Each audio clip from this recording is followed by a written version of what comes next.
आप सबों की उपस्थिति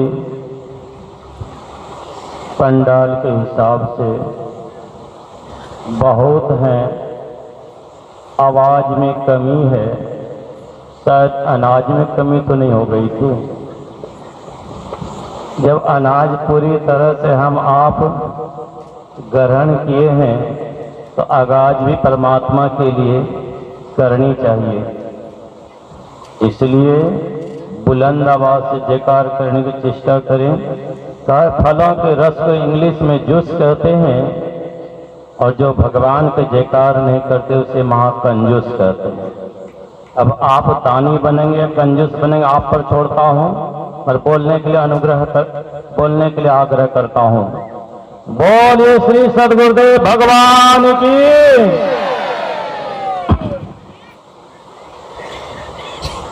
सदा रहूं गुरुदेव शरण में, मैं बालक नादान, कृपा सिंधु तुम हो गुरु,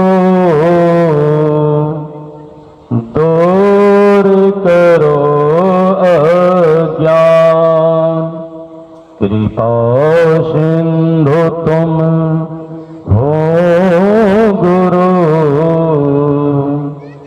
दूर करो अज्ञान। अज्ञान तिमिर से आच्छन्न मानवों को अमृत सुधा पिलाने वाले 20वीं सदी के महान संत परमराज आराध्य देव की युगल पाद पद्मों में कोटि शह नमन। मंच पर मंचासीन ज्ञान ध्यान के धनी पूज्यपाद डॉक्टर स्वामी विवेकानंद जी महाराज एवं निर्मल वाणी से सबको अभिभूत करने वाले महर्षि मयासुन कुप्पागढ़ भागलपुर से पधारे हुए पूज्यपाद स्वामी निर्मलानंद जी महाराज के श्री चरणों में कोटि शह नमन। मुद मंगलमय साधु समाज, धर्म प्रेमी, सत्संग प्रेमी महान भावों, आदरणीय माताओं तथा भक्तिमती बहनों, अपार हर्ष के साथ आप सबों से कहना पड़ रहा है कि जहां पर वर्षों पूर्व जब यह जमीन की चर्चा चली थी, उस समय पूज्यपाद स्वामी नित्यानंद जी महाराज कुप्पा घाट में रहा करते थे। उस समय मैं भी वहीं रहता था और पूज्यपाद स्वामी जी महाराज ने कहा मुझे कि धनावा में एक जगह है जो पहाड़ों से जंगलों से घिरा हुआ है, वातावरण बिल्कुल शुद्ध है, पवित्र है, चलिए वहाँ जमीन लेना है और आश्रम भी वहाँ बनाना है। तो स्वामी जी महाराज से मैंने कहा कि मुझे शहर में सब दिन मैं रहा हूँ, अब मैं जंगल में नहीं जा सकता क्योंकि मुझे जंगल में पसंद नहीं है, क्योंकि मेरी उम्र भी बहुत कम थी, तो उस समय तो नहीं आ सका। बाद में वर्षों बाद एक बार मैं यहाँ आया था, सादिकपुर से चलकर, जब यहाँ आया तो मैं आते आते परेशान हो गया। अक्टूबर महीना था, जब धान के कांप जब शरीर में सड़ता था तो लगता था पता नहीं कौन सी तलवारें चल गई है शरीर में, इतनी पीड़ा होती थी, कष्ट होता था, मेड़ पर से आना होता था। और संयोग से उसके बाद फिर दोबारा आया नहीं। हमारे परम श्रद्धेय स्वामी संतानंद जी महाराज ने आग्रह किया कि बाबा आपको इस साल आना है, चिलचिलाती हुई गर्मी है, धूप भी प्रचंड है और ऐसी गर्मी में भी हम आप परम प्रभु परमात्मा की चर्चा सुनने के लिए यहाँ पर व्यवस्थित हुए, अवस्थित हो गए।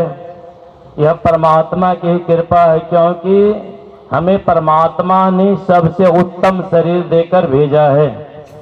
अगर हम आप मनुष्य शरीर में नहीं होते तो शायद हम लोगों को ऐसा स्थान नहीं मिलता और नहीं तो इस तरह सुनने का कभी मौका मिलता।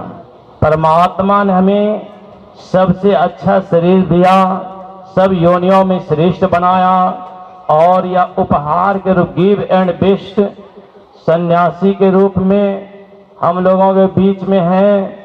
पूज्य श्रद्धेय स्वामी संतानंद जी महाराज जिन्होंने इस चीज को सींचा, आगे बढ़ाया, हर तरह से सब तरह सुसज्जित और व्यवस्थित किया। उस समय जब आया जहां अभी बना हुआ है कमरे इधर, वहां किचन घर था और मिट्टी वाला घर था, मगर बहुत इन्होंने मेहनत किया है। इसको जब देखता हूं तो मुझे वो बातें याद आती है जो एक गुरु जी ने एक शिष्यों से कहा था, बेटा मैं कहीं जा रहा हूं और मैं तुम्हें चना देता हूं, इसे सुरक्षित रखना, व्यवस्थित रखना। और एक शिष्य को और भी दिया, तू भी रखना, मैया चना बर्बाद हो नहीं पाए। उन्होंने क्या किया, एक शिष्य ने चना को व्यवस्थित करने के लिए उसने कपड़ों के तल में बांधकर अटैची के भीतर में रख दिया, ताकि ना धूप वहां पहुंच सके, ना तो हवा पहुंच सके और ना वहां किसी तरह की कोई समस्याएं खड़ी हो सके जिसके कारण वह किसी भी तरह से नष्ट ना हो जाए। और एक ने क्या किया, उसको बीज को खेत में लगा लिया। वर्षों बाद जब गुरु जी लौट कर आए तो उसके पास गया जिन्होंने अटैची में बंद करके रखा था, कहा बेटा मेरा बीज दिया हुआ था कहाँ रखा है, कैसे व्यवस्थित है, और ला के दो मुझे। कहा दे रहा हूँ गुरु जी।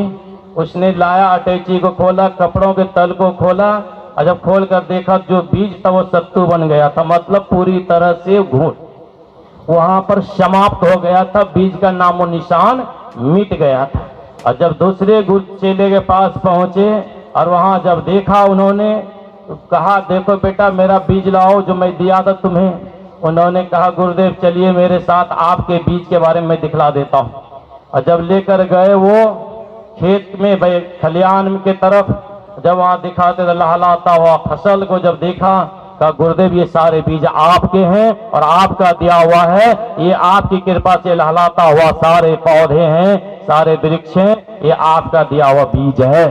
उसी तरह से पूज्यपाद स्वामी नित्यानंद जी महाराज ने जो सींचा, जिन्होंने ये माँ बागवानी लगाई और इसका सींचने का काम हमारे परम श्रद्धेय स्वामी संतानंद जी महाराज ने किया है और इसको बहुत दूर तक बढ़ाया, बहुत डेवलप किया, बहुत तरह के विकास किया। जहां आने में वो साधन नहीं था, आज जिस समय मोटरसाइकिल आना मुश्किल था, आज तो यहाँ 4 व्हीलर भी आ जाती है, हर एक तरह व्यवस्थित हो जाता है। ये कैसा, ये मेहनत है, इसी मेहनत की जरूरत भी है, इसलिए परमात्मा ने हमें मेहनत करने के लिए दिया है, यह अवसर दिया है। और इस अवसर का अगर हम आप लाभ नहीं उठाए तो मनुष्य शरीर पाने का क्या फल है।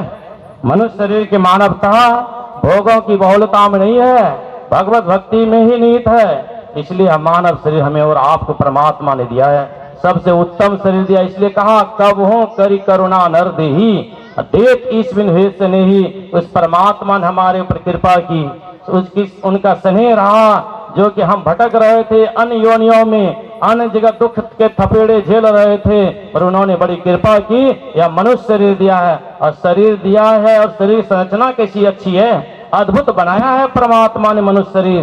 क्या शरीर की लंबाई देखेंगे आप तो अपने ही उंगलियों से गिनेंगे तो आपकी उंगलियों से 84 उंगलियों के यह शरीर है। एक बित्ते में 12 उंगलियां होती है और 7 बित्तों का यह शरीर है, 7 धातुओं का यह शरीर है। और इसी शरीर के भीतर हम और आप हैं, जिसे हम आप खोज कर उस चीज को पाएंगे जिसको पाने के बाद सदैव के लिए आनंद ही आनंद होगा, नित्य उसका दर्शन होगा, नित्य उसमें डूबे रहेंगे, अर्थात नित्य आनंद में हम आप डूबे रहेंगे, परमात्मा में डूबे रहेंगे।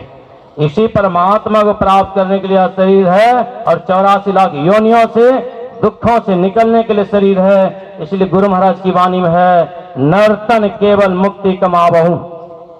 मनुष्य शरीर अगर हमें आपको मिला है तो हम आप तो बहुत कुछ कमाते हैं, कमाते कमाते बहुत लोग दुनिया छोड़ दिया, संसार छोड़ दिया और ये संसार को अलविदा कहकर चला गया। और जिसने अपने आप को नहीं कमा सका, अपने आप को नहीं भुंजा सका और अपने आप को ये जन्म मरण से रहित नहीं कर सका, तो वह जीना क्या है। इसलिए कहा जन्म मरण से रहित होने के लिए कहा कमाना ही चाहते हो तो मुक्ति की कमाई कर लो। मुक्ति का शाब्दिक अर्थ होता है छुटकारा, अर्थात हम बंधन में हैं और इस बंधन से हम आप निकल जाएं। इसी बंधन से निकलने के लिए यहाँ पर अनेकों आश्रम है, अनेकों तरह व्यवस्थाएं हैं। मगर पूज्यपाद स्वामी नित्यानंद जी महाराज ने जो कर गए, अर्थात उन्होंने जो भगवानी लगाए और साथ साथ ये दो चीज सबसे बहुत बड़ी मजबूत स्तंभ, संबल, सहारा जो उन्होंने ये किया है कि अप्रैल महीना में और अक्टूबर महीना में, ये 2 महीने अनेकों आश्रम आप जाएंगे, अनेकों जगह आप जाएंगे, मगर ऐसा आपको कहीं से बहुत कम मिलेगा जो कि साल में 2 महीने का कार्यक्रम ध्यानाभ्यास का होता है। और इसी ध्यानाभ्यास में अपने आप को बनाया जाता है और अपने आप को जिन्होंने बना लेता है वही संसार में रहकर संसार को जीता हुआ मानव कहलाता है। इसी को प्राप्त करने के लिए यह शरीर है। मानव ही एक ऐसा शरीर है जिस शरीर से हम आप दुनिया के हर एक पद को प्राप्त कर सकते हैं, और मानव ही एक ऐसा शरीर है जो दुनिया बनाने वाले को भी जान सकते हैं। इसके अलावा दूसरा और कोई शरीर नहीं है।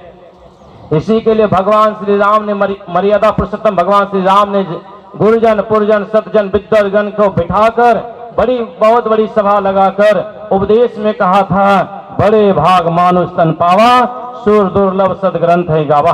बड़े भाग से मनुष्य का शरीर मिला है, ये सूर दुर्लभ, सूर कहते हैं देवता को, दुर्लभ कहते कठिनता को, और जो इसकी गवाही देने वाला जो सदग्रंथ है, ये सब मिलकर कहते हैं यह मनुष्य शरीर जो मिला है बड़े भाग से मिला है और बड़े काम करने के लिए मिला है। जो बड़े काम कर लेता था, जिन्होंने साधन भजन ध्यान सत्संग कर लिया है, जीते जी उस परमात्मा को जान लिया है, उसका परम कल्याण हो गया है। बस मैं आप सबों की सेवा में इतना ही कहा, चूंकि मुझे समय जितना मिला था वाणी को यही विराम देता हूँ।